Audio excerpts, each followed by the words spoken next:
Okay, everybody, today I'm going to teach you how I read tarot cards. This is the first and last video I'm ever going to make telling you guys how I read. However, since TikTok is getting ready to disappear, I'm just going to go ahead and disseminate my information like I inseminate everything else. The first thing I'm going to do before I do divination is I'm going to pray. Because I'm religious. And I'm going to ask God, I'm going to ask the ancestors and my spirit tribe to speak to me through the medium of the oracle. It can be very, very simple.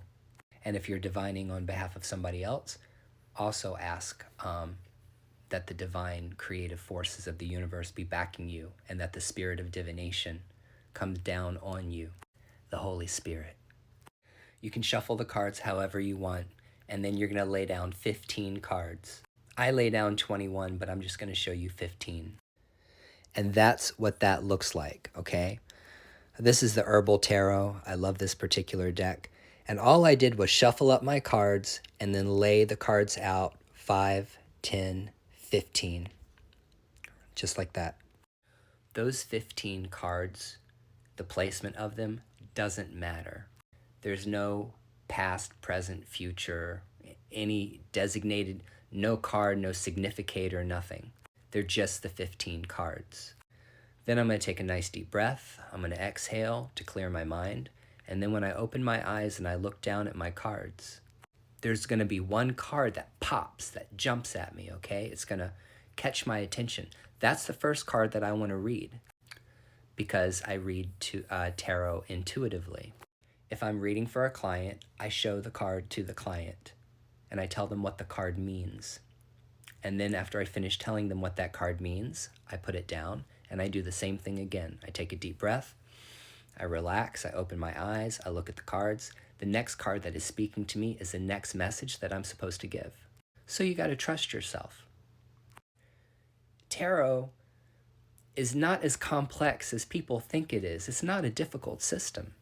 If you're interpreting the tarot intuitively, then you're just going by the images that are on the cards that are speaking to you. It might be the colors, it might be the expression on the people's faces, it might be the symbols that are on the card, but you just allow the card to act as a guideline, okay, for your own personal creativity and inspiration. And then by the time you finish that process and all of the cards are gone, your reading is over. Sometimes you have time to get through all the cards, like if you're doing a 20-minute long reading on TikTok or something, YouTube.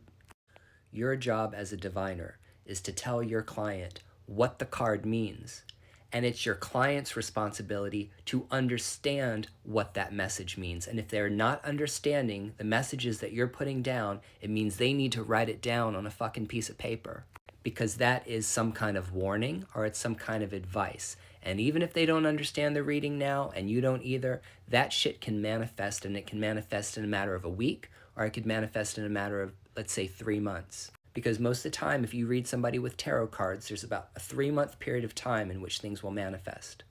Sometimes those manifestations take longer. If you're a new tarot reader or oracle card reader, don't get flustered if someone tells you that they don't understand the message or they don't understand how it applies in their life. That's not your fucking problem. That's a them problem. Just get them to write the information down and pay attention. Say pay attention for the next couple of weeks and see whether or not this card makes sense. Because why do we practice divination? We practice divination because we're trying to look at all the possible outcomes or all the possible scenarios that we might be approaching in life. And not everything that is said in the tarot has to come to pass. If you pull the Tower card, okay, in your tarot reading, that Tower card doesn't have to happen. We're trying to prevent that Tower card from coming. We don't read cards to say, oh, guess what? In a week, you're going to have a Tower moment and it's too fucking bad. You're going to go into the dark night of the soul and that's it. No, we try to fix those things. Good diviners or people who are real spiritualists are trying to help people solve their problems. I forgot all the things I wanted to say, but if you have questions for me about how I read or this video, go ahead and drop those comments below, and I'll do my best to answer them for you.